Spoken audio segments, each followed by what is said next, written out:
Nathan Wood a Kane Owen dros y gicrydd, yr un fer yn ôl at Wood. Wood ar draws wyneb y gol a Curtis Gemmet Hudson ar sodliad yn rhoi'r ymwelwyr ar y blaen wedi dim ond 3 munud.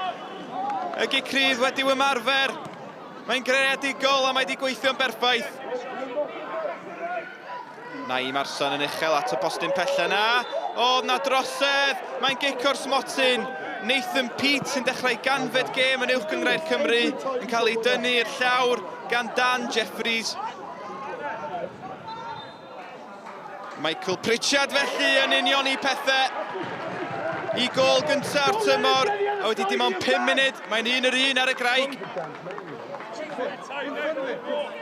Wel, Ebus ydy'r unig dîm I golli yn erbyn Pen-y-bont y tymor yma.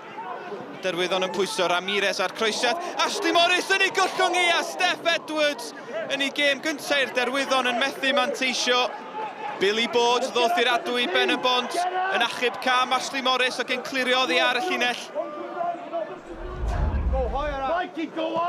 Kane Owen pêl dda gan y cefnwr chwith. A dyma Dan Jeffries. A Michael George yn gymorth. George yn chwipio'r bêl yn hyfryd at y postyn pella. Dan Griffiths yn rhoi Pen-y-bont yn ôl ar y blaen.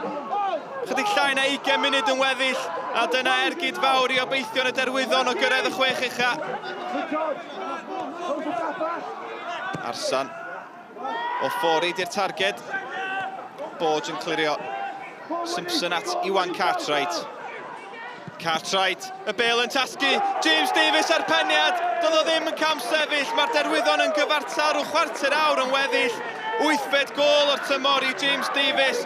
Reita, chwarter awr mawr o'n blaen ni. Griffiths at Owen. Chwarae taclus yng nghanol cae gan Pen-y-bont. O, Pritchard yn cicio Griffiths i'r llawr. Eiliad o wallgofrwydd. A mae'r Derwyddon lawr I 10 dyn. Cerdyn coch. Bydd yn gallu bod mor gostus I dîm Hugh Griffiths. Llai na 5 munud ar ôl. Kane Owen i'w chymryd I a dyna hi. Pen-y-bont yn selio I buddugoliaeth gyntaf ers mis Tachwedd. A breuddwyd y Derwyddon o gyrraedd y 6 ucha yn llithro I gafel nhw. Yeah, I thought my players were outstanding today. I've been saying that for a couple of weeks, but honestly, I thought we played really well against a good side, honest side, organised side. Hugh's got them really switched on, but I thought that we edged the whole game. If I'm honest, they caused us problems. Don't get me wrong, but yeah, I thought we were outstanding and deserved the win. Melni ddim perfformio digon da ac wneud camgymeriad. Tywod, maen nhw wedi sgorio 3 gol o set plays ac nhw'n wneud o lawr yna ni hefyd, so dyn ni heb di wneud digon da heddiw.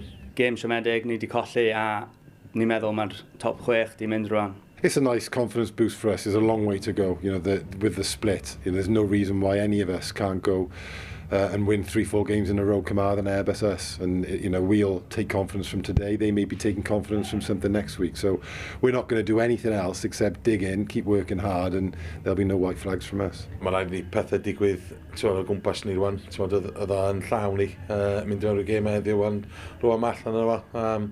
A just paratoi a wneud be rhaid ni'n wneud yn ebyn y bala, ond mae'n mynd I bod yn anodd iawn ebyn tîm sy'n newid cael ei curo.